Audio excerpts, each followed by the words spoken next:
बिस्मिल्लाहिर्रहमानिर्रहीम। अस्सलाम वालेकुम क्लास फ़र्स्ट ईयर। आज हमारा टॉपिक है प्रोजेक्टाइल मोशन। आज हम एनिमेटेड वे से लैब में प्रोजेक्टाइल मोशन को देखेंगे। तो प्रोजेक्टाइल मोशन को स्टडी करने के लिए सबसे पहले हम प्रोजेक्टाइल मोशन के बारे में देखते हैं। इसके कितने कंपोनेंट हैं, हॉरिजॉन्टल कंपोनेंट कितना है, वर्टिकल कंपोनेंट कितना है। जैसे मैं एक चीज़ यहाँ से फायर करता हूँ तो अब देखें या कि इस ऑब्जेक्ट पे अब इसने फायर किया, ये इसने यहाँ से मैं फिर अगेन फायर करता हूँ तो देखें ये साथ साथ इसने हॉरिजॉन्टल डिस्टेंस भी कवर किया है और साथ वर्टिकल डिस्टेंस भी कवर किया है। इस वजह से इस मोशन को हम क्या कहते हैं, प्रोजेक्टाइल मोशन। तो प्रोजेक्टाइल मोशन 2 डायमेंशनल मोशन है। इसने इस तरह ऑब्जेक्ट को इस तरह इसने हॉरिजॉन्टल और वर्टिकल डिस्टेंस को कवर किया। अब क्लास इसमें जो कंपोनेंट्स हैं मैं वो आपको दिखाना चाह रहा हूँ कि मैं एंगल भी थोड़ा सा इंक्रीज़ करता हूँ। तो ये देखें, अब इसने तकरीबन 50 मीटर का डिस्टेंस ट्रेवल किया। मैं अब इसके साथ वेलोसिटी को भी शो कर रहा हूँ।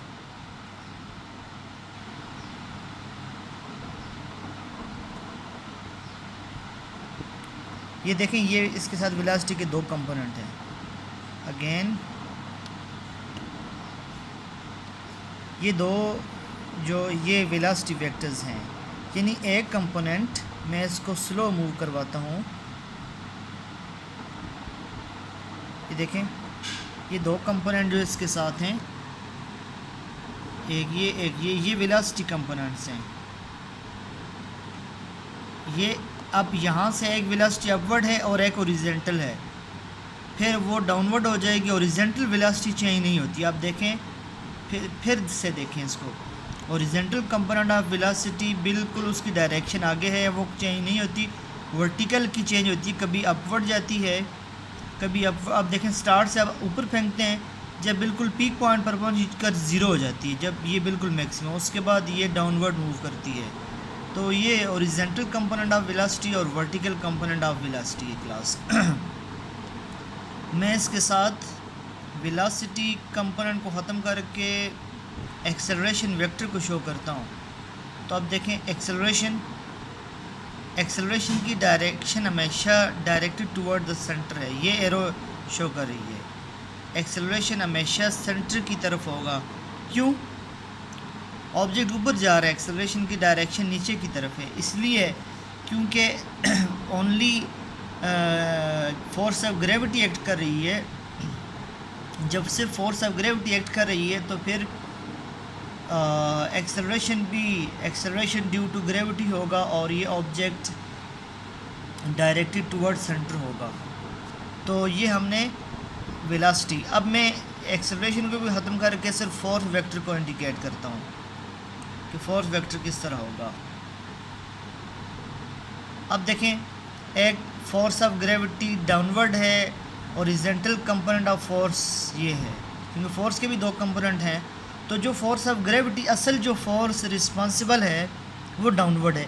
ये एफ डी एक्स कौन सी है? ये ड्रैग फोर्स है क्लास। ये ऑब्जेक्ट को रोक तो सकती है। मैं अगर 1 मिनट के लिए यहाँ से एयर रेजिस्टेंस को ख़त्म कर लेता हूँ, अब आप देखें, अब कोई ड्रैग फोर्स नहीं है, सिर्फ फोर्स ऑफ ग्रेविटी, और ये डाउनवर्ड एक्ट कर रही है। और ऑब्जेक्ट कितना दूर जाता है, ये सिर्फ फोर्स ऑफ ग्रेविटी है जो कि ये देखें, force of gravity downward act कर रही है और इसमें कोई रोल नहीं है किसी दूसरी का, बिल्कुल डाउनवर्ड एक्ट कर रही है और ये नीचे आई। तो क्लास, अगर मैं ये जो दूसरी फोर्स थी जिसको हम एयर रेजिस्टेंस कहते हैं, एयर रेजिस्टेंस अगर हो तो एयर रेजिस्टेंस हमेशा बैकवर्ड डायरेक्शन में एक्ट करेगी। ठीक है, जैसे एयर रेजिस्टेंस ड्रैग फोर्स उसको कहा जाता है। चैप्टर नंबर 6 फ्लूइड डायनामिक्स में आप डिटेल से पढ़ेंगे कि ड्रैग फोर्स एक्चुअली एक रेजिस्टिव फोर्स होती है जो कि किसी भी ऑब्जेक्ट को अपोज करती है। जब आप हवा में दौड़ते हैं, आपके अगेंस्ट वो फोर्स आती है। जब आप गाड़ी तेज़, जितनी तेज़ आपकी स्पीड होगी, आपकी गाड़ी की स्पीड होगी, आप देखेंगे आपके मुखालिफ सिमत पर एक तेज़ फोर्स आएगी। ये ड्रैग फोर्स है बेसिकली, ये रेजिस्टिव फोर्स है। तो रेजिस्टिव फोर्स से कितना फ़र्क पड़ता है। अगर हम उसी एंगल के लिए ही रेजिस्टेंस फोर्स को ख़त्म करते हैं तो वो ऑब्जेक्ट यहाँ पर आता है, अगर रेजिस्टेंस को इंक्लूड करते हैं तो वो यहाँ पर आता है। ठीक है, तो ये मैंने आपको बताया फोर्स की डायरेक्शन डाउनवर्ड होती है, एक्सेलरेशन अगर मैं और एक्सेलरेशन की डायरेक्शन भी डाउनवर्ड है, और वेलोसिटी वेक्टर एक हॉरिजॉन्टल कंपोनेंट ऑफ वेलोसिटी, एक वर्टिकल कंपोनेंट है। हॉरिजॉन्टल कंपोनेंट सेम रहता है, वर्टिकल स्टार्ट से आप जब ऑब्जेक्ट को ऊपर फेंकते हैं ऊपर जाता है, फिर नीचे आ जाता है। ठीक है, तो ये तो हम इन चीज़ों के साथ डील कर रहे थे क्लास। ठीक है, हम ज़रा सा ड्रैग को भी देख लेते हैं। तो इसमें हम बुनियादी तौर पर ज़रा सा एक ही चीज़ को देख लें।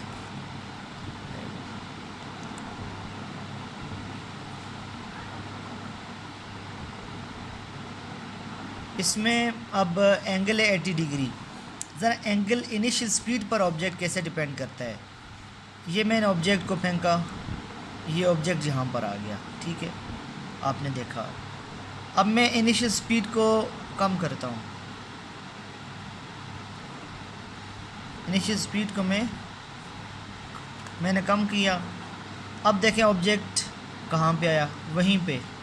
तो इनिशियल स्पीड पर क्लास बॉडी की हाइट भी डिपेंड करती है, इनिशियल स्पीड पर बॉडी की रेंज भी डिपेंड करती है। दोनों इनिशियल स्पीड पर डिपेंड कर रही होती हैं, रेंज हाइट सब कुछ उस पर डिपेंड कर रही है। ठीक है, अच्छा इनिशियल स्पीड को तो मैं अपनी जगह ले आता हूँ, इसका तो आपने रिलेशन देख लिया। अब मैं एक बहुत इम्पॉर्टेंट चीज़ है जिसको हम कहते हैं एंगल। एंगल के साथ हमने देखना है। अभी 80 डिग्री है, मैं एक तो बिल्कुल 0 डिग्री कर लेता हूँ, 0 डिग्री। तो 0 डिग्री पर देखें ऑब्जेक्ट वहीं से वहीं पर गिरा, बिल्कुल वहीं से गिरा। ऑब्जेक्ट ने अपनी जगह पे आके गिरा। अब मैं थोड़ा सा 0 डिग्री से इंक्रीज़ करवाता हूँ।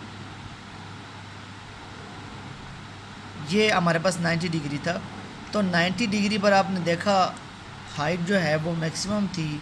अब 90 डिग्री से कम करवाते हैं हम, 45 डिग्री। आपने देखा 45 डिग्री पर रेंज मैक्सिमम हुई। हाइट जो है, हाइट तो 90 डिग्री पर मैक्सिमम हो गई है, रेंज जो है वो 45 डिग्री पर है।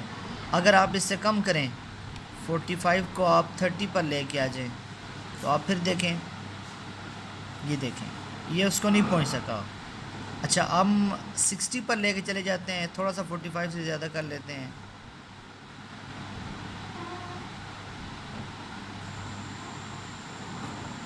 सिक्सटी पर लेके चले गए,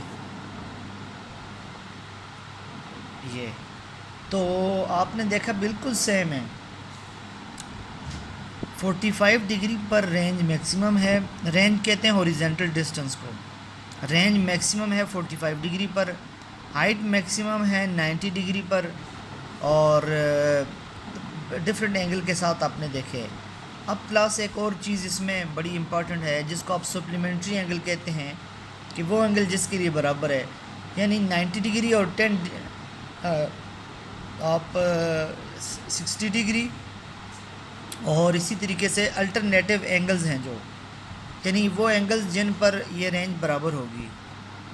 तो क्लासेस में जो सप्लीमेंट्री एंगल्स हैं, यानी वो एंगल्स जिन पर वो पेयर ऑफ एंगल जिस पर हाइट और जिसमें रेंज सेम होगी। देखें, अब मैं सबसे पहले 50 डिग्री पर लेके आता हूँ। 50 डिग्री पर आप देखें ऑब्जेक्ट यहाँ पर आया 50 डिग्री पर।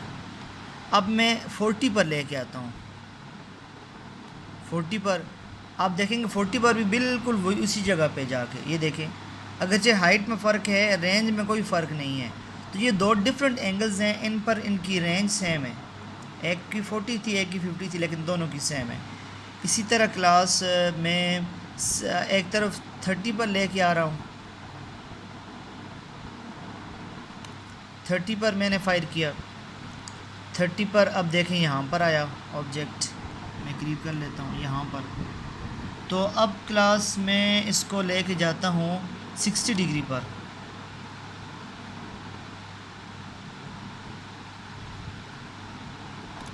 सिक्सटी पर आप देखें बिल्कुल इसी जगह आएगा, ये इस पॉइंट पर। तो ये नहीं 40 50 ये दोनों आपस में भी इक्वल हैं, 30 60 ये बराबर हैं, फिर 10 यहाँ से कम करें, 10 वहाँ से इंक्रीज़ करें, 70 20 पे दोनों के बराबर होंगे। फिर 80 और 10 डिग्री, ठीक है, उसके भी देख लेते हैं। 80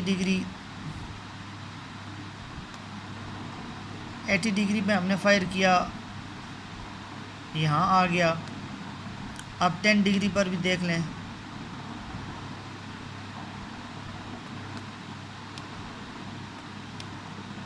ये 25 से कम नहीं हो रहा क्योंकि ऑब्जेक्ट ऊपर है। बहरहाल आप उस पर भी चेक कर सकते हैं, ठीक है। तो ये क्लास हमने प्रोजेक्टाइल मोशन, उसके बारे में कुछ एनिमेशंस मैंने आपको दिखाई ताकि चीज़ें आप पर क्लियर हो जाएं कि कैसे फ़र्क पड़ता है।